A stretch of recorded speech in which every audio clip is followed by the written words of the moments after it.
Good morning মিত্র কেম স্টাডিতে সকলকে স্বাগত। আমাদের আগের ক্লাসে ক্লাস 10-এর যে জৈব রসায়ন করেছিলাম তার পরবর্তী অংশটা আজকে শুরু করছি। আমরা হাইড্রোকার্বনের শ্রেণী বিভাগটা দেখেছিলাম। হাইড্রোকার্বনকে আমরা 3টে ভাগে ভাগ করেছিলাম, অ্যালকেন, অ্যালকিন এবং অ্যালকাইন। কিন্তু আমরা আজকে একটু দেখে নেব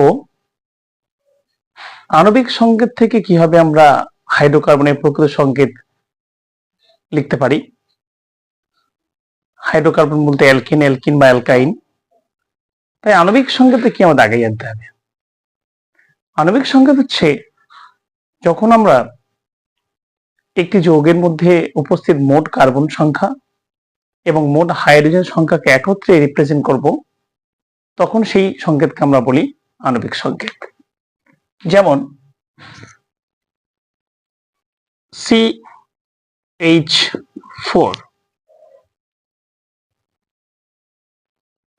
C2H6, C3H8 অথবা C2H4, C3H6, C4H8 অথবা C2H2, C3H4, C4H6, এগুলোকে আমরা বলি আণবিক সংকেত। যদি যৌগের কোন একটা যৌগের বা হাইড্রোকার্বনের এরূপ কোন আণবিক সংকেত দেওয়া থাকে, আমি কিভাবে বুঝবো যে এটি একটি অ্যালকেন, অ্যালকিন বা অ্যালকাইন? তাই সবার প্রথম আমাদের মাথায় রাখতে হবে যে অ্যালকেনের সাধারণ সংকেতটা কি? CnH2n+2। অ্যালকিনের কি? CnH2n। অ্যালকাইন CnH2n-2। এখন যদি আমার এরূপ কোন একটা হাইড্রোকার্বন দেওয়া থাকে যার আণবিক সংকেত CH4, আমি প্রথমে চেক করে দেখে নেব এটি অ্যালকেন, অ্যালকিন না অ্যালকাইন। দেখো, কার্বনের সংখ্যা এখানে একটি। কার্বনের সংখ্যা যদি 1 হয়, তার মানে n এর মান 1 এবং 2n এর মান হবে 2 গুণ 1, 2। 2n করলে দুটি হাইড্রোজেন পাওয়া যাচ্ছে, কিন্তু হাইড্রোজেন আছে 4টি।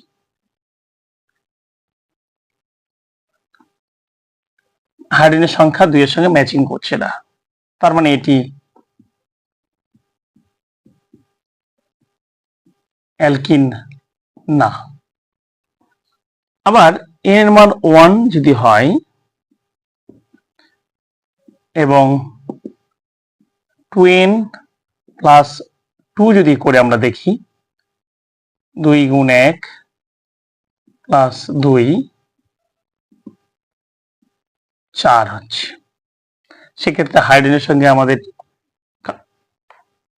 ম্যাচিং করে যাচ্ছে, সুতরাং এটাকে আমরা বলতে পারি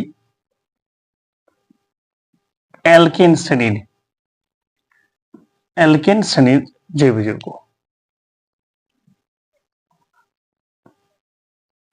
আর ফার্দার আমাদের অ্যালকিন দেখার দরকার নেই, যেহেতু আমরা হাইড্রোজেনের সঙ্গে ম্যাচিং করেই ফেলেছি। সুতরাং আমরা বলতে পারি CH4 একটি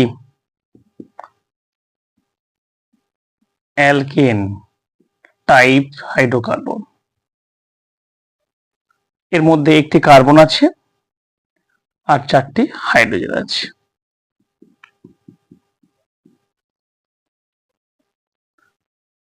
CH4 নিয়ে আমাদের খুব সহজে বোঝা যায়, কিন্তু যখন আমরা বেশি সংখ্যক কার্বনযুক্ত কোনো হাইড্রোকার্বন নেব, তখন কি হবে দেখাই যাক। অন্য একটা এক্সাম্পল নেওয়া হোক, যেখানে আমরা C3H8 নিলাম। ফার্স্ট তোমরা লক্ষ্য করবে কার্বনের সংখ্যা কত, এখানে কার্বনের সংখ্যা 3, সুতরাং n এর মান 3। আচ্ছা, যদি আমরা 2n+2 করি তাহলে চেক করে দেখি আমরা কত হাইড্রোজেন কতগুলো পাবো। আমরা 3 গুণ 2 প্লাস 2 8। আমার হাইড্রোজেন সংখ্যা 8 এর সঙ্গে 2n+2 ভ্যালুটা মিলে গেছে, সুতরাং এটাকে আমরা বলতে পারি অ্যালকিন শ্রেণীর হাইড্রোকার্বন। এই আণবিক সংকেতযুক্ত যৌগকে আমরা কিভাবে গঠন সংকেতে প্রকাশ করব? প্রথমে যেহেতু আমরা জেনেই গেছি এটি একটি অ্যালকিন শ্রেণীর হাইড্রোকার্বন, তাই 3টি কার্বনকে প্রথমে আমরা সিঙ্গেল বন্ড দ্বারা কানেক্ট করে নেব। কারণ আমরা জানি অ্যালকেন মানেই সেই হাইড্রোকার্বনের মধ্যে কার্বনগুলি সিঙ্গেল বন্ধনের মাধ্যমে যুক্ত থাকে। কার্বন কার্বন সিঙ্গেল বন্ড, এক বন্ধনের মাধ্যমে যুক্ত থাকে। এবং প্রত্যেকটা কার্বনের আমরা জানি ভ্যালেন্সি 4, যোজ্যতা 4, অর্থাৎ কার্বনের 4টে হাত। সহজভাবে যদি আমরা মনে রাখি কার্বনের 4টি হাত, এই 4টি হাতের মধ্যে একটি হাত অলরেডি এই কার্বনের সঙ্গে ধরে আছে, তাহলে 3টি হাত ফাঁকা রয়ে গেছে, ব্ল্যাঙ্ক। সেই 3টি হাত 3টি হাইড্রোজেন দ্বারা ফিল আপ হবে। এই কার্বনের এদিকে একটা হাত, এদিকে একটা হাত, তাহলে 2টো হাত এখনো বাকি আছে, 1 2। এই কার্বনের একটা হাত অলরেডি ব্লক, সুতরাং 3টি হাত এখনো পর্যন্ত ফিল আপ করতে হবে। এই যে গঠন সংকেতটা পেলাম এটাকে বলা হয় C3H8 এর প্রকৃত গঠন সংকেত। এটাকে যদি আমরা একটু মিনিমাইজ করি তাহলে আমরা দেখব CH3 single bond, CH2 single bond, CH3। অনেক সময় আমরা হাইড্রোজেনের এই বন্ডগুলোকে মিনিমাইজ করে দিতে পারি, অনলি কার্বন কার্বন বন্ডগুলোকে আমরা হাইলাইট করছি। এটি হলো আমাদের C3H8 অণুর গঠন সংকেত। সবাই বুঝতে পেরেছি নিশ্চয়ই? এরপর আমরা আরেকটি এক্সাম্পল নেব, সেটি হচ্ছে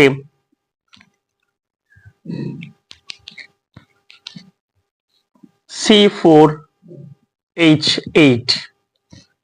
দেখো এক্ষেত্রে তোমরা দেখতে পাচ্ছ n এর মান 4, তাহলে 2n কত হবে?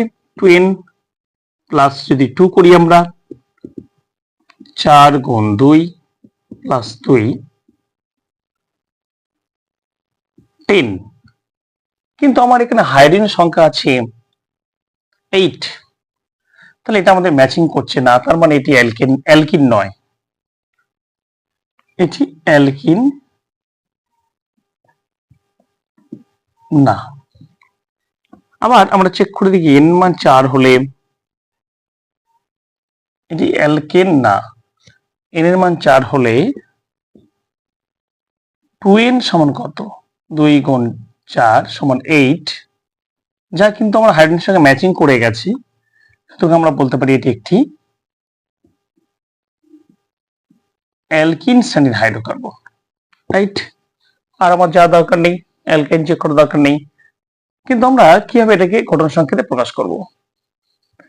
এখানে 4টি কার্বন আছে। প্রথম কাজ, তোমার যতগুলো কার্বন আছে তাদেরকে সিঙ্গেল এক বন্ধন দ্বারা প্রথমে যুক্ত করে নাও। এরপরে যেহেতু আমরা পেয়ে গেছি অ্যালকিন, তার মানে এই যৌগের মধ্যে কমপক্ষে একটা ডাবল বন্ড আছে, দ্বিবন্ধন। তুমি যে কোনো দুটি কার্বন পরমাণুর মধ্যে ডাবল বন্ড বসিয়ে দাও, দিয়ে এইবারে আগের মতোই কার্বনের হাত সংখ্যাকে ম্যাচিং করাও। এই কার্বনের 4টে হাত, প্রত্যেক কার্বনের 4টে হাত যে কোনো যৌগের মধ্যে যখন থাকবে সে, তাহলে এই কার্বন তার 2টো হাত অলরেডি এই কার্বনের সঙ্গে ব্লক হয়ে আছে, ধরে আছে, তাহলে 2টো হাত বাকি। তাই আমরা একটা হাত এরকম দেখাচ্ছি আর একটা হাত এরকম দেখাচ্ছি। এই কার্বনের ক্ষেত্রে একটা এদিকে, এদিকে একটা, এদিকে একটা, 2টো, মোট 3টে, তাহলে একটা হ্যান্ড ফাঁকা আছে। এই কার্বন এদিকে একটা, এদিকে একটা, তাহলে আছে কটা? দুটো বাকি আছে, এবং রাইট হ্যান্ড সাইডে যে কার্বনটা রয়েছে সবচেয়ে মোস্ট, তার তিনটে হাত ফাঁকা আছে।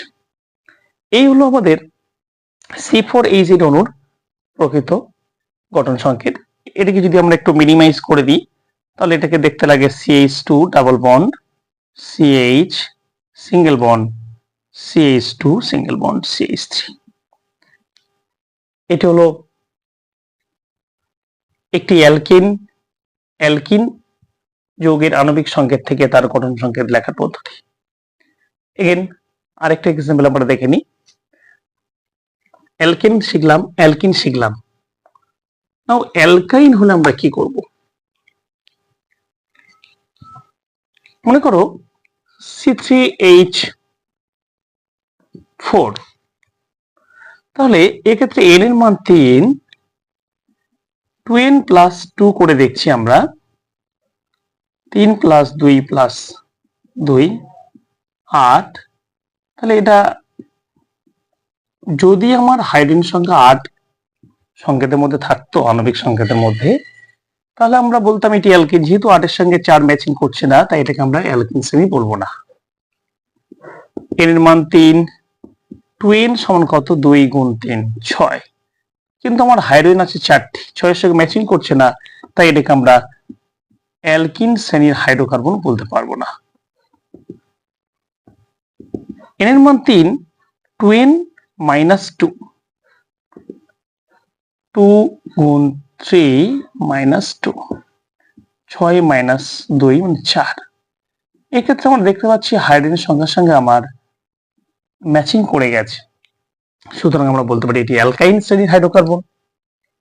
অ্যালকাইন শ্রেণীর হাইড্রোকার্বন হওয়ায় আমাদের প্রথম কাজ, যতগুলি কার্বন আছে প্রথমে এই সিঙ্গেল এক বন্ধন দ্বারা যুক্ত করে নাও। এরপরে যেহেতু আমরা জানি অ্যালকাইন, তার মানে কি সেখানে কমপক্ষে দুটি কার্বন পরমাণুর মধ্যে একটি ত্রিবন্ধন উপস্থিত থাকতেই হবে। তাই তুমি তোমার ইচ্ছা মতো এই দুটো কার্বনের মধ্যে ট্রিপল বন্ড দিতে পারো, অথবা এই দুটি কার্বনের মধ্যে ট্রিপল বন্ড দিতে পারো, ত্রিবন্ধন একটা দিতে পারো। আমি এখানে একটা ত্রিবন্ধন দিলাম। এইবার তোমার কাজ, যেটা সবসময় ছিল, কার্বনের 4টে হাতের মধ্যে 3টে হাত অলরেডি ব্লক, একটা হাত বাকি আছে, সেটা হাইড্রোজেন দ্বারা ফিল আপ হবে। এই কার্বনে কিন্তু অলরেডি 4টে হ্যান্ড ফিল আপ হয়ে গেছে, এদিকে একটা, এদিকে 3টে। এই কার্বনের ক্ষেত্রে আমরা দেখতে পাচ্ছি একটা হ্যান্ড ব্লক আছে, তার মানে কি 3টে হ্যান্ড এখনো ফিল আপ হতে বাকি আছে। সুতরাং এইটাকে যদি আমরা মিনিমাইজ করি, তার সংক্ষিপ্ত রূপ CH single bond C, CH triple bond C, single bond CH3। এটি হলো C3H4 অণুর প্রকৃত গঠন সংকেত। এখন আমরা এই অ্যালকিন এবং অ্যালকাইন, এই তিন ধরনের হাইড্রোকার্বনের IUPAC নাম শিখব। IUPAC নামটা কি? IUPAC কি? IUPAC একটা ইন্টারন্যাশনাল সংস্থা, যার মাধ্যমে সারা পৃথিবীতে একটি জৈব যৌগের সঠিক নাম নির্ধারণ করা যায়। অর্থাৎ আমরা ভারতবর্ষ থেকে কোনো একটা জৈব যৌগকে যে নামে চিনব, যদি কেউ আমেরিকায় গিয়ে পড়াশোনা করে বা অন্য কোনো দেশে গিয়ে পড়াশোনা করে, তাহলে সে ওই যৌগটাকে একই নামে জানবে। হাইড্রোকার্বনের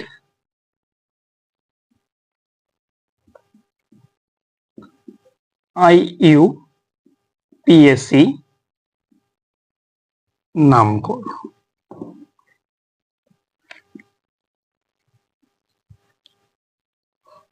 এই নামকরণের আগে আমাদের কিছু জিনিস জেনে নিতে হবে।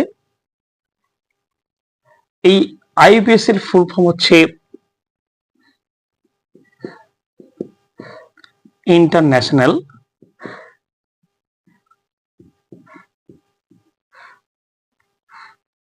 Union for pure and applied chemist, international union for pure and applied chemistry. এই সংস্থা বেশ কিছু নিয়ম বেঁধে দিয়েছে, রুলস বেঁধে দিয়েছে একটা জৈব যৌগের নামকরণ করতে হলে আমাদের কি কি করতে হবে।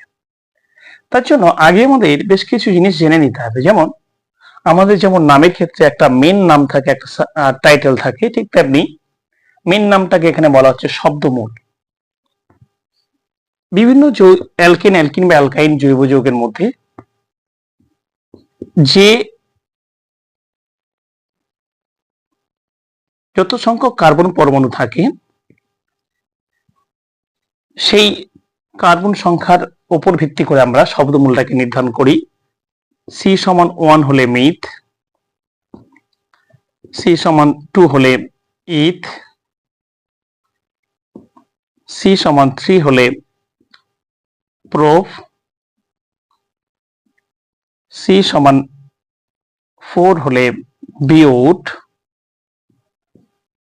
C=5 হলে পেন্ট, C=6 হলে হেক্স, C=7 হলে হেপ্ট, C=8 হলে অক্ট, C=9 হলে নন, এন্ড C=10 হলে ডেক। আমি 10টা করে দিলাম, তোমাদের এতগুলো লাগে না, তোমাদের 5 থেকে 6টা করলে হয়ে যায়। মূলত 6 পর্যন্ত করলে তোমাদের ক্লাস 10 পর্যন্ত কাজ কমপ্লিট হয়ে যাবে। তো শিখিয়ে দিলাম, তোমরা জেনে রাখবে এটা। এই হলো আমাদের শব্দমূল।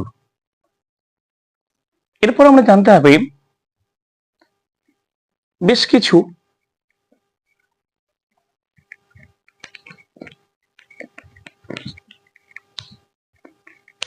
প্রত্যয়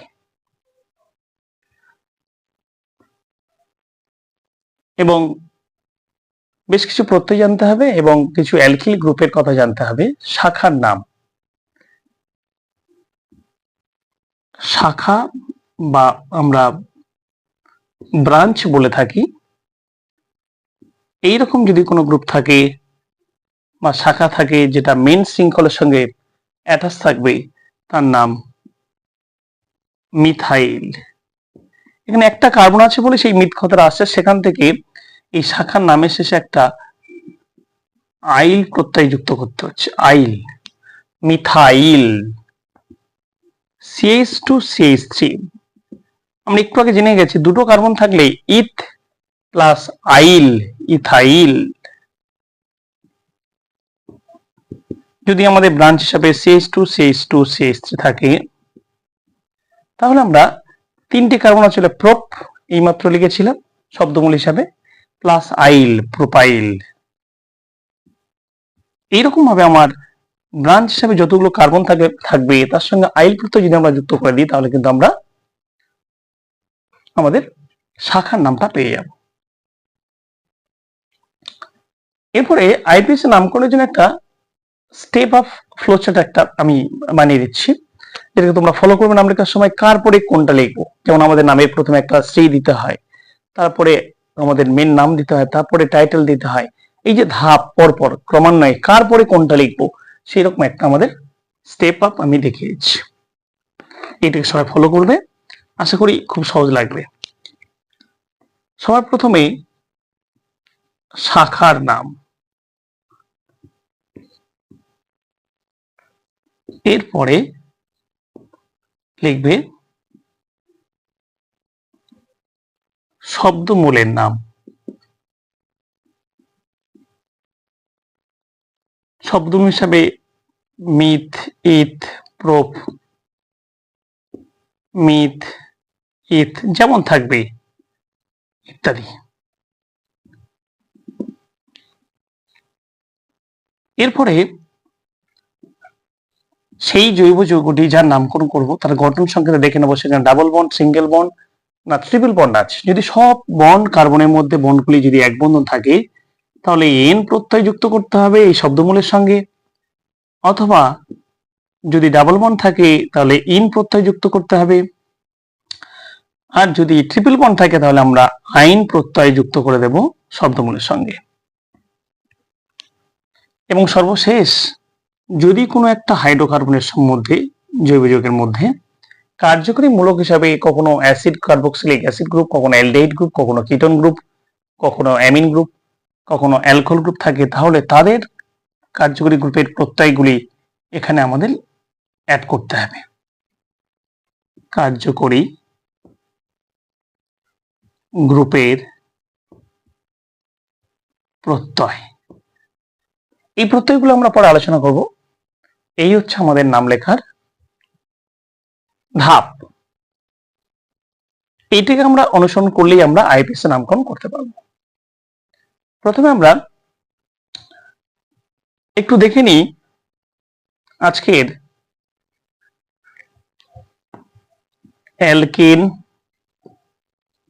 অ্যালকেনের আইইউপিএসি নামকরণ। ফার্স্ট CH4 দিলাম। তোমার লক্ষ্য রাখার বিরুদ্ধে কটা কার্বন আছে? আমরা দেখতে পাচ্ছি একটি মাত্র কার্বন প্রেজেন্ট এখানে। একটি কার্বন থাকলে আমাদের শব্দমূল হিসাবে মিথ কথাটা আসে।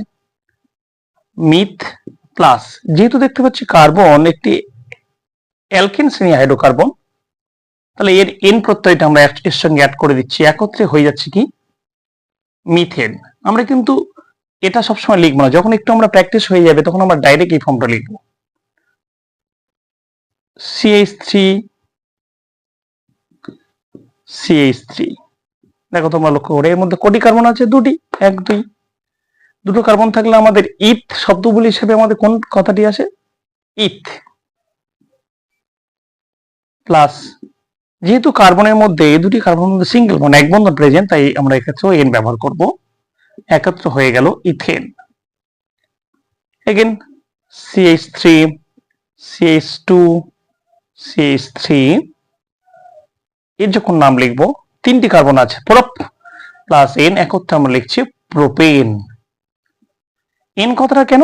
কারণ কার্বন কার্বন কার্বনের মধ্যে অনলি এক বন্ধন প্রেজেন্ট, তাই এটাকে আমরা বলছি প্রোপেন। এরকম ভাবে একটি করে কার্বন ক্রমশ বাড়ছে এবং তার সঙ্গে সঙ্গে প্রত্যেকটা পরপর যে কোনো দুটি সমগণীয় শ্রেণীর এর যে কোনো দুটি পরপর জৈব যৌগের মধ্যে আমরা দেখছি দুটি করে হাইড্রোজেন বাড়ছে। এই জন্য এই যে কোনো দুটি, এটাকে একটা সিরিজ বলি আমরা, অ্যালকিনের সমগণীয় শ্রেণীর সিরিজ। পরপর এরপরে প্রোপেনের পরে তুমি পাবে বিউটেন, পেন্টেন, হেক্সেন, এপটেন। লক্ষ্য করলে দেখা যায় যে কোনো দুটি পরপর অ্যালকেন শ্রেণীর যৌগের মধ্যে গঠনগত পার্থক্য থাকে CH2, যার আণবিক ভর 14। ভীষণ ইম্পর্টেন্ট প্রশ্ন। CH2 যার আণবিক ভর 14। দুটি পরপর যে কোনো যৌগের মধ্যে ভরের পার্থক্য 14 এবং সংকেতের পার্থক্য হচ্ছে বন্ড CH2। ঠিক অনুরূপভাবে যদি আমরা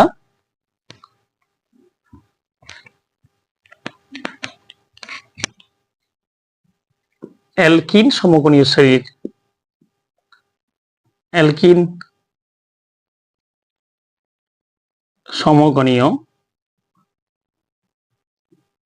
শ্রেণীর আইইউপিএসি নামকরণ করছি।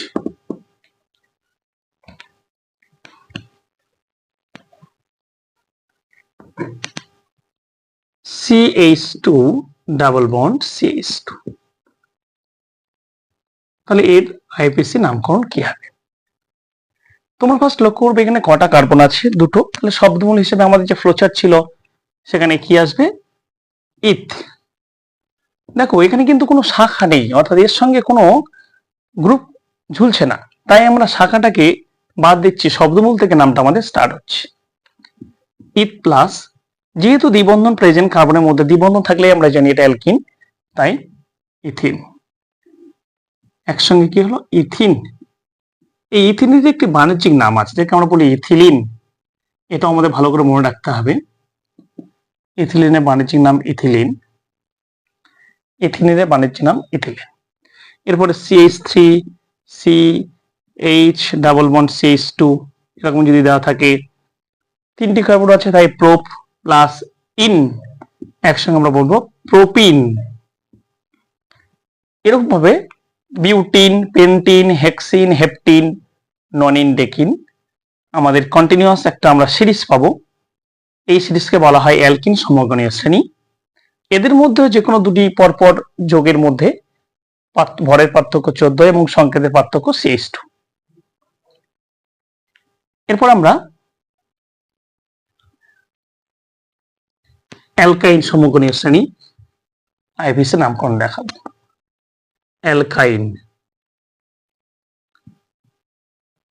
সমগণীয় শ্রেণীর আইউপিএসি নামকরণ। C3, আচ্ছা প্রথমে আগে ছোটটা দিয়ে শুরু করি। C2H2, এটাকে আমরা আণবিক সংকেতে লিখেছি, কিন্তু আমার দেওয়া থাকবে CH ট্রিপল বন্ড CH। তাহলে এর নামটা কি দুটি কার্বন আছে, তাই ইথ প্লাস ট্রিপল বন্ড থাকার জন্য আমরা আইন প্রত্যয়টা ব্যবহার করি, একত্রে দাঁড়ালো ethyne. Next CH3 C triple bond CH, তিনটি কার্বন আছে তাই প্রোপ প্লাস আইন, একত্রে আমরা কি বলবো, প্রোপাইন। এরূপ ভাবে এরপরে আসবে বিউটাইন, পেন্টাইন। এর ক্ষেত্রেও যে কোনো দুটি পরপর যৌগের মধ্যে ভরের পার্থক্য 14 এবং আণবিক সংকেতের পার্থক্য CH2। কিন্তু মনে রাখবে এখানে একটা জিনিস, অ্যালকেন সমগণীয় শ্রেণীর প্রথম যৌগ কিন্তু আমরা একটি কার্বন দিয়ে হয়েছিল দেখেছিলাম, CH4। কিন্তু অ্যালকিন এবং অ্যালকাইন সমগণীয় শ্রেণীর প্রথম যৌগটি তৈরি করতে হলে মিনিমাম দুটো কার্বন লাগে। তাই এটা আমাদের মাথায় রাখতে হবে। অনেক সময় আমাদের প্রশ্ন আসে অ্যালকাইন সমগণীয় শ্রেণীর প্রথম যৌগের নাম বলো। অনেকে আমরা প্রথম যৌগ মানে কার্বনকে এক ভাবি এবং সঙ্গে সঙ্গে আমরা কি করি, মিথাইন বলে দিই, কিন্তু এটা সম্পূর্ণ ভুল। অনেক সময় ইথিনের কথা যদি আমরা বলি, অ্যালকিনের কথা যদি বলি, অ্যালকিনের সমগণীয় শ্রেণীর প্রথম যৌগের নাম কি, তখন আমরা কিন্তু অনেক সময় মিথিন বলে দিই, কিন্তু সম্পূর্ণ ভুল ধারণা। কারণ আমাদের গঠনগত দিকটা বুঝতে হবে যে অ্যালকিন বা অ্যালকাইন তৈরি করতে হলে মূলত আমাদের কমপক্ষে দুটো কার্বন লাগে। তাই সবার প্রথম যৌগটি হবে অ্যালকিনের ক্ষেত্রে ইথিন এবং অ্যালকাইনের ক্ষেত্রে হবে ইথাইন। ওকে, এই হলো আমাদের হাইড্রোকার্বনের অ্যালকেন, অ্যালকিন এবং অ্যালকাইনের আইউপিএসি নামকরণের প্রথম ধাপ। এরপরে আমরা বিভিন্ন কার্যকরী গ্রুপ দেখব। সেই কার্যকরী গ্রুপগুলি যখন কোন একটা অ্যালকেন, অ্যালকিন বা অ্যালকাইনের কোন একটা হাইড্রোজেনকে প্রতিস্থাপিত করে ভিন্ন ধর্মবিষ্ট যৌগ উৎপন্ন করে, তখন তাদের আইউপিএসি নামকরণ আমরা নেক্সট ক্লাসে দেখব। ওকে, আজকের আমাদের এই পর্যন্ত ক্লাস। সকলে ভালো থাকবে।